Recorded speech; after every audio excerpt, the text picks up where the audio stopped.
Joining me now to weigh in on this topic, in Cassandra's Corner today, we've got Mark Matson of Matson Money and the founder of the Agenda Project, Miss Erica Payne. Erica, I'm going to start with you. Should we be nationalizing the mortgage system, get the private market completely out of it? Well, I think over time what we need to do is make the government's footprint in the mortgage market as small as possible, which is one of the things that Tim Geithner called for in the meeting that they had yesterday around this. And I think there's wide agreement on the left and the right. So Mark and I might argue a little less today than we usually do, because there is, Fannie and Freddie need to be eliminated, but you've got to do it carefully. Ultimately, though, and here's where Mark can argue with me, there is a role for government in the mortgage market if we want to keep on having 30-year fixed loans. But here's the thing, Mark, is that Fannie and Freddie and the FHA overall are backing 90% of the loans out there right now. So basically you do have, if you want to argue it that way, you do have a nationalized mortgage market. We're just talking about investors trying to step in and maybe change the game. But do we just need to fully nationalize the mortgage market and just be done with it? Well, I think nationalizing anything is a bad idea, especially who controls money in this country. And I'm stunned that this isn't going to be a slugfest today with Erica, and that sounds great. We'll find something, Mark. So we both agree, though, on this idea that the government needs to have a smaller footprint here. What led to this whole disaster was a distortion of the free market system. Supply and demand got way out of whack.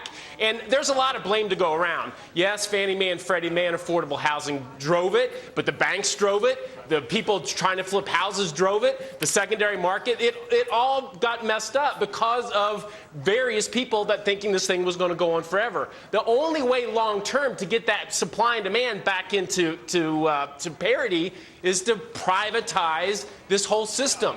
And if that means less government, I'm for that. Mark, that's the opposite. Let me take this to Erica. That's the opposite of what Bill Gross is saying. And by the way, the biggest bond trader in the world right now. But Bill Gross is saying completely nationalize it. Erica. Well, there are two different ways to look at this. So I actually co-edited a report with the Roosevelt Institute called Make Markets Be Markets, which goes through a lot of the different aspects of the financial market and says, here is a place where the role of government within the financial market is to make sure that those market principles, competition, free flow of information, and failure are brought to bear on the financial markets in a way that they haven't. And as it pertains to Fannie and Freddie, the one role that government may consider having over the long term is backstopping the interest rate risk on loans. I mean, you're not going to find a private market for a 30-year fixed rate any more than you're going to find a profitable private market for taking care of 80-year-old sick people. It just doesn't happen. So if you want a 30-year rate and we can make that decision as a society, then government should stick in and do that. Well, I don't think it's society, Mark, that's making these decisions. I mean, Bill Gross is certainly one American voice, but at the same time, the government has done nothing but step into the housing market over the last 2 years since the crisis began. And, Mark, really nothing has changed. So that, to me, says that we should not be nationalizing Fannie Mae and Freddie Mac. Yeah, think of Bill Gross' conflict of interest here. I mean, they are the biggest debt people out there, putting together mutual funds and institutional funds with mortgages in them. I mean, the mortgage market is risky. It has real risk.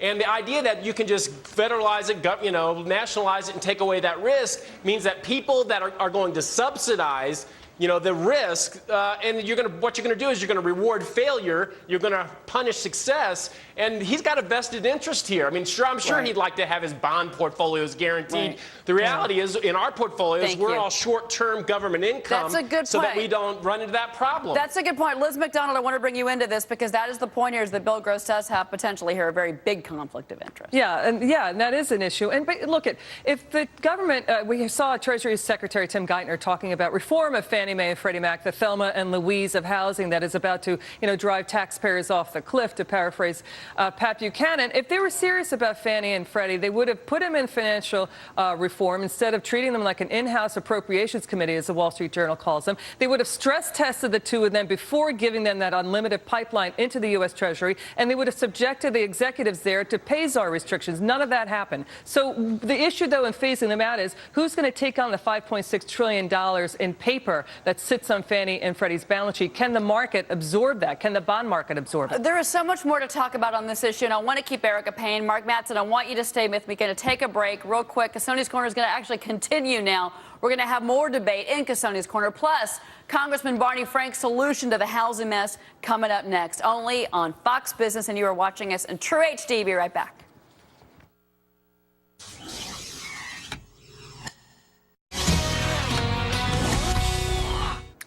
All right, is it time to pull the plug on Fannie Mae and Freddie Mac? According to the chairman of the House Financial Services Committee, Congressman Barney Frank, the answer to that question is yes. I think they should be abolished. The only question is, what do you put in their place? This is a situation where, given the importance they had come to play in housing, you can't tear down the old jail until you built a new one, and that's a process that we've started. And we're back in Cassoni's Corner right now. Mark, I want to go to you first. All right, so first we were talking about nationalizing these guys. How about, Mark, just getting rid of them altogether? This is the biggest flip-flop I've ever heard. Frank, just a couple, not too long ago, they were talking about in congressional hearings that this could never happen. I mean, this is crazy, but I agree with the concept, because what needs to happen is if you take Freddie and Fannie, you take away their government charter, and then you let them go back to the free markets. They don't currently pay any income taxes. They have unlimited borrowing from the Fed, and you make them work as free market instruments. You'll have all kinds of innovative new free market thinking come in. I agree with them. Do away with them. Privatize them. Let's move on. Get unemployment knocked down. Get free markets working here. Yeah, but Erica, would the average American ever look at Fannie and Freddie again as a private company? I mean, that has been the problem with the perception of Fannie and Freddie. Yeah, I don't think you privatize them. I think you just get rid of them. But what you want to do is take whichever function you want to keep and put that somewhere else. So, for example, like I was saying earlier, the 30-year mortgage is just not a product that exists in very many countries around the world because it's not a very profitable product, and you can't, there's not a market for it. And so that's a place where perhaps we may decide that the government should have a role in creating a 30-year mortgage, in which case you would want to have some other entity to take care of it. Fannie and Freddie just need to go the way of the dodo bird, Okay, let me bring in Todd Schonenberger into this one, because, Todd, I mean, we were talking about vultures earlier. Now we're talking about, or Barney Frank is about, just abolishing. Well, look, both of you are wrong, by the way, and here's why. You can't privatize both Fannie Mae and Freddie Mac. You just can't do it. Listen, home ownership in this country right now stands at 66.9%. 1 year ago, 67.4%.